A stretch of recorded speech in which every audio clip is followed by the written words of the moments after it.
All right, guys, we're back for another Dokkan battle video. So there's a couple of times during the year, we're in the time right now for TURs where we get, what is it, like 6 or 5, well, okay, start of March is one, middle of March, start of April, and then two at the end of April. So we get 5 DOKKANFEST TURs in a 2 month span. And right now we're in the middle of that.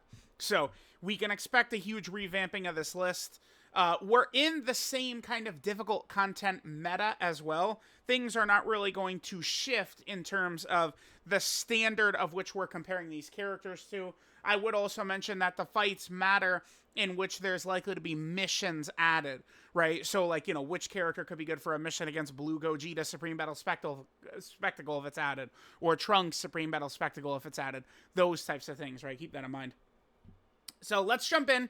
There's not change on the list besides the introduction of the new DOKKANFEST TOPPO. Let's get to it.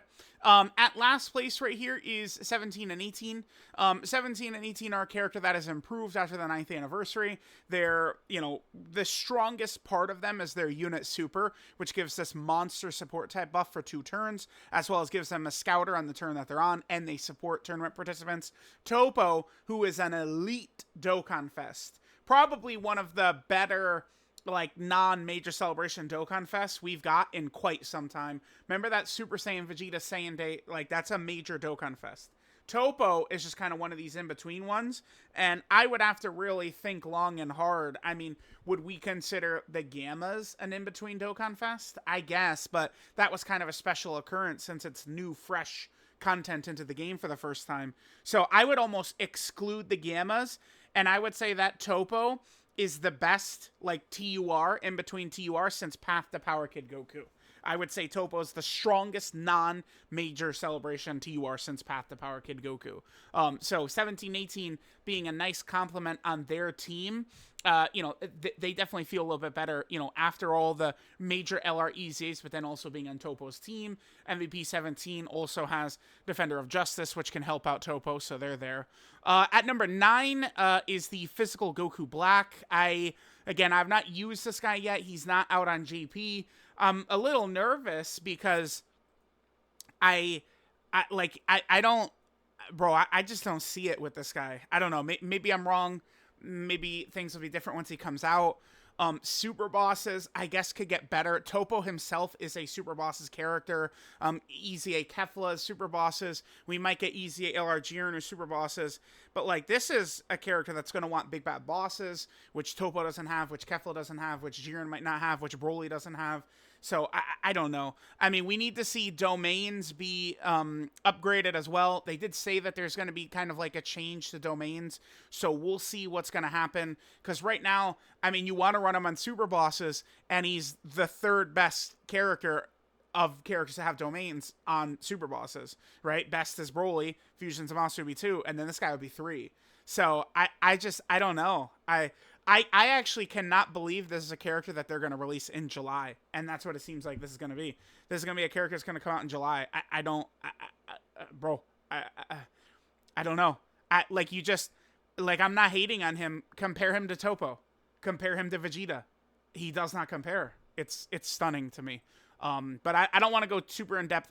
Most of what I'm taking is just, seeing the stats, seeing how he performs in, like, Gresh's video, Mastingan, Toon Rami, and stuff like that. We'll see once he comes out, but I can't imagine I will be higher on Goku Black once he comes out.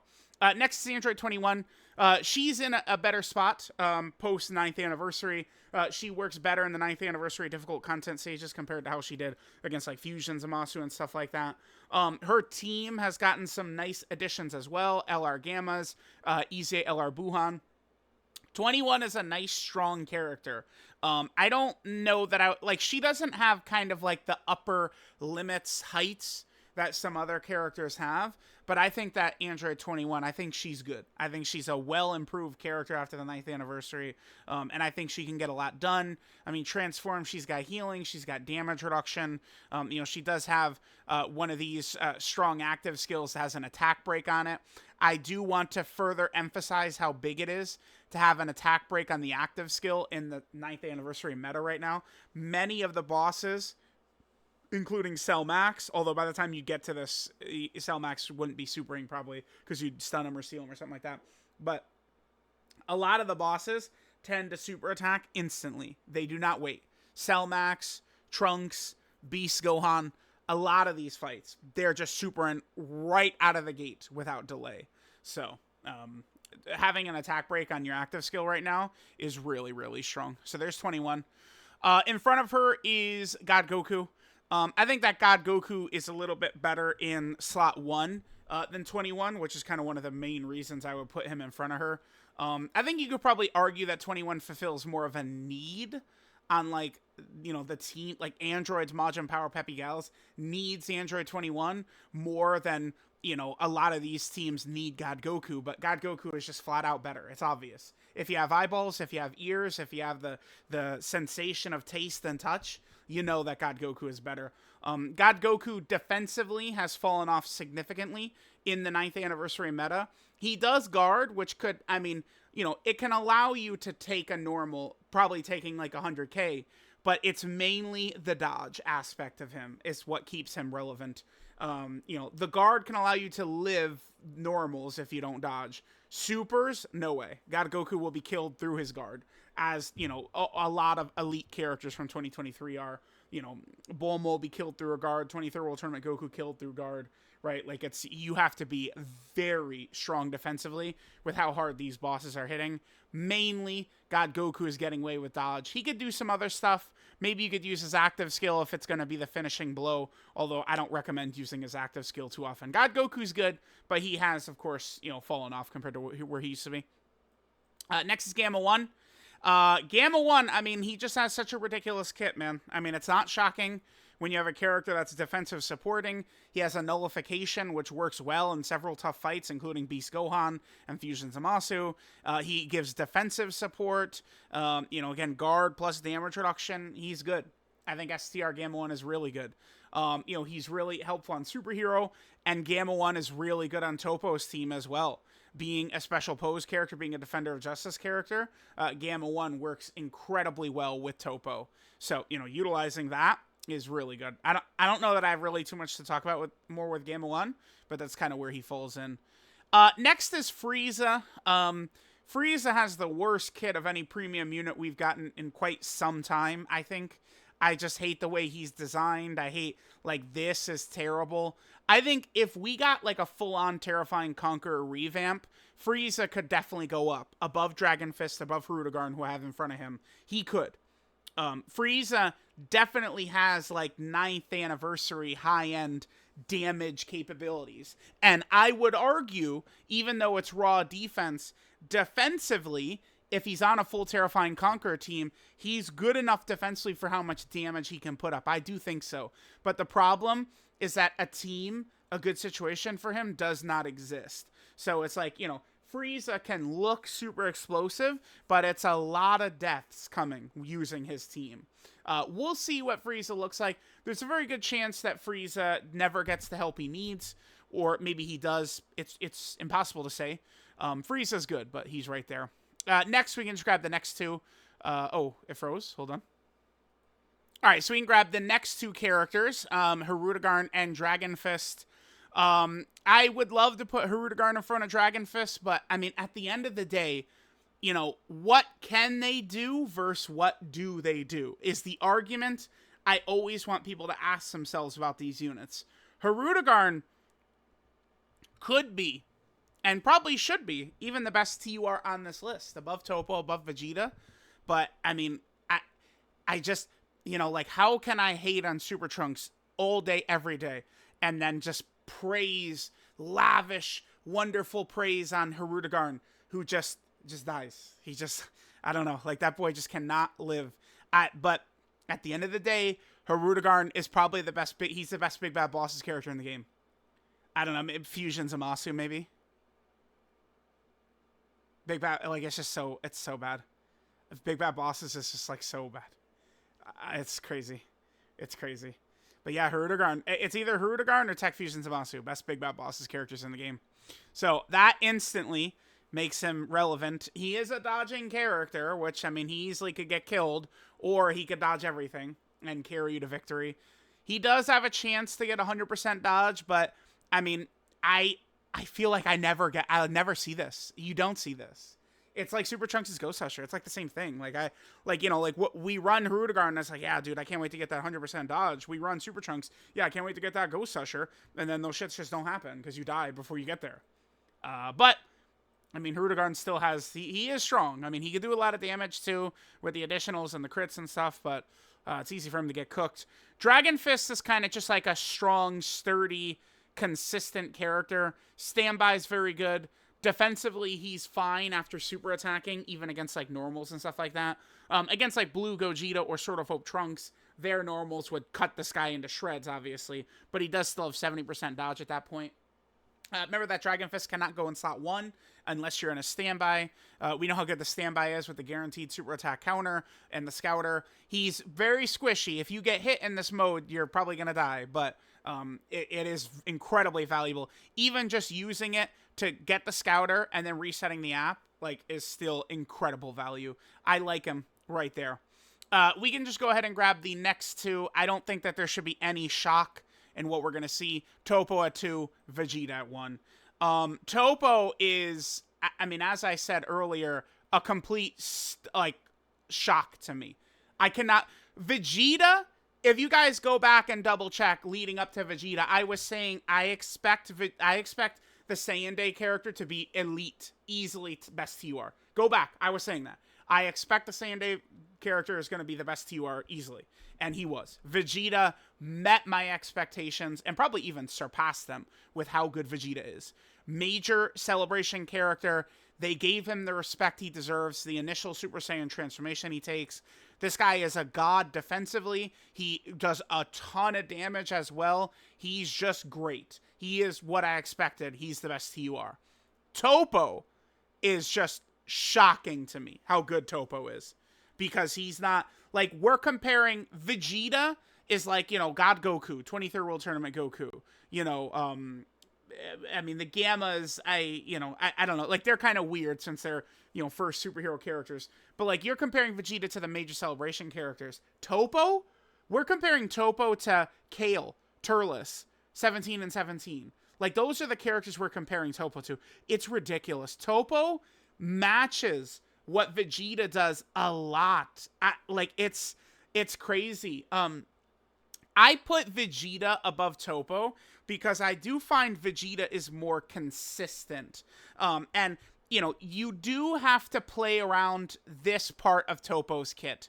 Every time TOPPO's hit, you know, he starts with 80% damage reduction and guard. So here, let's just highlight this entire thing right here. Starts with guard and 80% damage reduction. Every time he gets hit, he loses 8% damage reduction. At the start, this guy is invincible. But, you know, in order to use TOPPO, you pretty much have to use his own team. No offense to other people, but no one on the Japanese JP Dokkan friends list knows how to build this character. If you build this guy anything other than full dodge, you're actively hurting yourself. You're, you know, not really utilizing this character correctly. By dodging, he ignores, like, he doesn't lose the damage reduction. Like, you're using a bastardized, worse version of TOPPO if he's not full dodge. It is what it is. This is a character I'd almost say really needs dupes, too, because you got to give him as much dodge as possible to hang in there against these attacks. But the other double-edged sword of this with TOPPO is that you really want to try and conserve his transformation as long as possible, if you can, but in some of the tough fights, this is mostly a thing against Gogeta, but I do consider Gogeta the toughest fight. TOPPO will get cut up, you know, with his, so he would have 31% damage reduction. I highlighted those two parts right there. He would be guaranteed guarding in slot 1.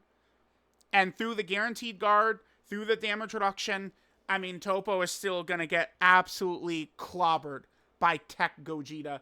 2.5 million super attack. That's the problem you could run into. Not really going to be an issue against Beast Gohan, Fusion Zamasu, a lot of these fights, but you really are punished for transforming into God TOPPO too soon. You really want to try and hold it off, and that's just an issue, or not, I mean, flaw, I guess you could say, but that's just a concern that Vegeta does not have. You know, you want to stack up, of course, but you're not punished for an early transformation into Super Saiyan Vegeta, the way TOPPO is. And Vegeta does a lot more damage than Toppo. A lot more. A lot. Vegeta does a lot more damage than Toppo. One thing I do like about Toppo is he does have permanent guaranteed crits on his active, but again, because you really should be, concerned about his defensive ability, you're not really going to be able to take advantage of this. I think one of the main reasons they gave him this is because they knew, transforming into God Toppo too soon is a recipe for disaster. Now, this Toppo, I just wonder if, they gave us Easy LR Jiren and he's a god, like a slot 1 god, this Toppo in, slot 2 or something, he'd be ridiculous. This guy's not locked into slot 1. If a team, could be good enough to where you could just run this guy in, slot 2 and stuff like that, it would be very interesting. I would also say, by the way, that Vegeta should age better than Toppo, because Toppo, he guards for the first 3 turns with this condition right here. But he does have unconditional, well, I don't want to say unconditional, but he is guarding in slot 1. But you guys know what happens to slot 1 characters. Characters have to be in slot 1. LR Super Saiyan 4 Goku, Vegeta and Trunks, we know what will eventually fall the fate of having to be in slot 1 like that. So we'll see. We'll see. But right now, Toppo is so clearly, Toppo is on Vegeta's level right here. I don't need this. This looks good to me. I think that this is, I feel very good about this. I think Vegeta, to me, does feel better. I think Vegeta will age better. I think Vegeta's more consistent. Vegeta doesn't have the concern, transforming. But Toppo, Toppo does not feel like a tier below Vegeta to me. So that's pretty good. So there we go. And then the last list I did right here, barely a week ago. The only difference is Piccolo Jr. falls off, and then we slide in Toppo. Crazy that the Golden Week of last year, they're completely off the list, but, I mean, that's what happens. 8th Anniversary did not have a major, villain, event power creep. 9th Anniversary did.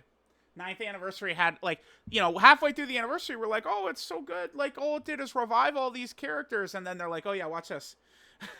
And, Gogeta and Beast and all these fights, and it's just like, oh, shit, okay. All of a sudden, it's very easy to die. We could still get away with a lot of the older characters because, Beast Gohan exists with his target mechanic, Gogeta, Evolution Blue Vegeta with his easy revive. These great characters exist that can protect weaker characters, but, the power creep did happen. So, let me know what you guys think. Here's the top 10. Again, I feel very good about this.